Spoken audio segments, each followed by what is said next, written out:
देखिए 4 अगस्त को काठगोदाम थाने में एक मिसिंग रिपोर्ट हुई, जिसमें एक 10 वर्ष के बच्चे के गायब होने की सूचना मिली थी। पुलिस ने तत्काल मिसिंग रिपोर्ट रजिस्टर की और इसके साथ ही पुलिस ने अपना तलाशी भी शुरू की। जो उस दिन के सीसीटीवी और कुछ लोगों से पूछताछ की गई, उसके आधार पर एक संदिग्ध व्यक्ति से उसका बात करना और उसके साथ में जाना पाया गया था, तो पुलिस ने पूछताछ के लिए उसको बुलाया। उसके बाद में रात्रि में गांव वालों के द्वारा और पुलिस के द्वारा भी सर्च किया गया। अगले दिन सुबह पुलिस को अपने स्निफर डॉग के माध्यम से जो मिसिंग बच्चा था उसकी बॉडी मिलती है, जो हमारा संदिग्ध उसके घर के पीछे की तरफ, और जब देखा गया तो बॉडी में सिर और एक हाथ नहीं था। उसके बाद उस सारे क्षेत्र में पुलिस के द्वारा बहुत सघन तलाशी की गई, हर जगह देखा गया, सीसीटीवी का, इसके साथ साथ ड्रोन का, और उसके साथ साथ में हमारे एफएसएल की जो टीम है उनका भी यूज किया गया। और पुलिस ने मैनुअली और इक्विपमेंट से हर तरीके से वहाँ जो बचे हुए बॉडी पार्ट थे वो तलाश करने का प्रयास किया। चूँकि पहले दिन से ही एक संदिग्ध जो है उसको पूछताछ के लिए बुलाया जा रहा था, उसके द्वारा अलग अलग पूछताछ में अलग अलग बयान दिए गए और अपने आप को मानसिक रूप से रोगी होना और अपनी मानसिक अवस्था ठीक नहीं होने का पुलिस को गुमराह करने का प्रयास किया।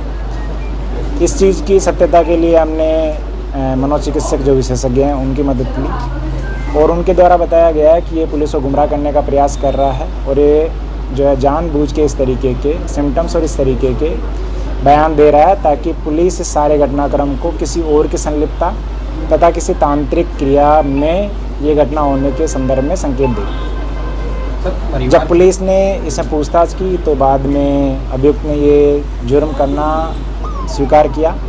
उसके साथ ही जहाँ पर बचे बॉडी पार्ट थे वो भी रिकवर किए गए और जो प्राइमरी जो इन्वेस्टिगेशन और जो पूछताछ है उसमें ये चीज़ आई है कि ये बच्चे को सेक्सुअल असॉल्ट के इरादे से लेके गया। बच्चे ने जब विरोध किया तो इसने पहले उसे गला दबा के हत्या की और बाद में जो है उसकी गर्दन और एक हाथ काट के अलग कर दिया और ये दोनों जो बॉडी के पार्ट थे उनको अलग अलग जगह इसने दफनाया। इसका इरादा बाद में छोटे छोटे टुकड़े करके और जो मृतक का शरीर था उसको दफनाने का था, लेकिन चूंकि पुलिस ने इसको उसी दिन संदिग्धता के आधार पर हिरासत में लिया था और उसके बाद इसको इन सब चीज़ें करने का मौका नहीं मिला, तो जो बॉडी के दोनों पार्ट है वो रिकवर हो गए हैं।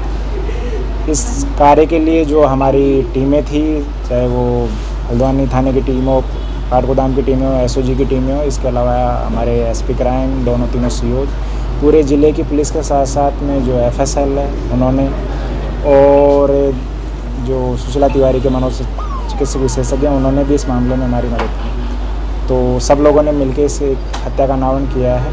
इस अनावरण के लिए अभी तक की जो विवेचना और जो तथ्य हैं उसके हिसाब से अभियुक्त ने अकेले ने घटना की है, किसी और की संलिप्तता इसमें नहीं पाई। परिवार का इसमें कोई इन्वॉल्वमेंट नहीं? अभी तक के साक्ष्य जो हैं उनके हिसाब से परिवार की कोई संलिप्तता नहीं।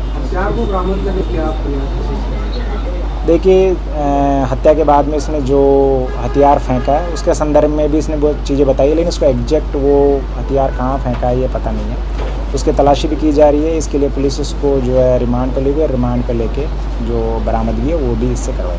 कितने समय से फॉलो कर रहा था इस बच्चे को? कितने समय से फॉलो कर रहा था? क्या पहले भी इसने कोई सेक्सुअल असॉल्ट इसके साथ कंडक्ट किया है? अभी ऐसी कोई चीज़ नहीं आई है जिसके आधार पे कह सकें कि अभियुक्त की कोई पुरानी सेक्सुअल जो असॉल्ट हो उसकी हिस्ट्री हो या पहले इसने किसी को टारगेट किया। हालांकि जो कुछ पूछताछ है उसमें ये चीज़ आई है कि अड़ोसी पड़ोसी जो हैं उनके बच्चों के बारे में ये उनसे पूछताछ करता रहता था, लेकिन कभी इसको पब्लिक ने या किसी अड़ोसी पड़ोसी ने उतना गहराई से नहीं लिया कि ये किस इरादे से पूछताछ कर रहा है। सब क्षेत्र में एक थोड़ा सा